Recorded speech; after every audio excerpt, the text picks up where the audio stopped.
उस आदमी ने गेहूं का पौधा लगाया। अगले दिन चावल का पौधा तेजी से बढ़ा, 100 मीटर से अधिक ऊंचा, कई टन भोजन पैदा करता है। जिसके पास पैसा नहीं था वो सबसे अमीर आदमी बन गया, लेकिन अब वो अभी भी गरीबी का जीवन जी रहा है। घर में एक कुत्ता और 3 मुर्गियां हैं। सभी की आजीविका 3 एकड़ जमीन पर निर्भर है। सफेद चावल ही खाए। उसका भी मानना है कि जब तक आप कड़ी मेहनत करते हैं तभी आप अच्छा जीवन जी सकते हैं, लेकिन जिंदगी कोई सपना नहीं है, सिर्फ इसलिए कि उसे सिगरेट पी थी, वो सांस नहीं ले पा रहा था।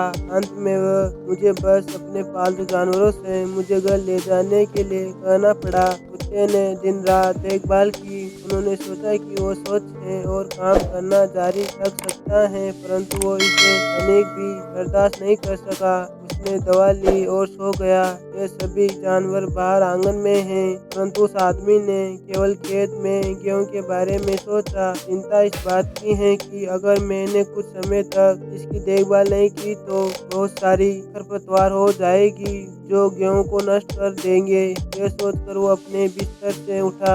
वो अपने बीमार शरीर को दरवाजे की ओर खींच कर ले गया, लेकिन वो आदमी बहुत कमजोर था, 2 कदम भी नहीं चल सका। दरवाजे के ठीक सामने गिर पड़ा। पालतू जानवर उसे कमरे में खींच लेते हैं। इस समय खेत में गेहूं भी सूख गए और उनकी सारी शक्ति नष्ट हो गई। 1 हफ्ते बाद वो आदमी पूरी तरह से ठीक हो गया। उसे पता चला कि उसकी चिंताएं सच हो गई हैं। धान का पूरे पौधे मर गए हैं। धान के सूखे पौधों को देखकर उसे ऐसा लगा मानो आसमान टूट पड़ा हो। जमीन पर गिरते हुए उसने एक धान का पौधा मिला जो अभी भी जीवित और स्वस्थ था। वह उत्साह से आगे बढ़ा। उसके आंसू बारिश की तरह गिर रहे थे। बीमार होने के धूम्रपान करने से उसे खुद से नफरत थी। गेहूं भी सूख गया और मर गए। आंसू जमीन पे पड़ गया और अचानक एक विशाल टीला दिखाई दिया। वह भूमि है। दाता कहता है इसमें आपकी कोई गलती नहीं है। जब तक आप इसे धान के पौधे की अच्छी देखभाल करेंगे आपको हजारों टन अनाज मिलेगा। युवक ने आश्चर्य से जमीन की ओर देखा। उन्हें यह विश्वास करने की हिम्मत नहीं हुई।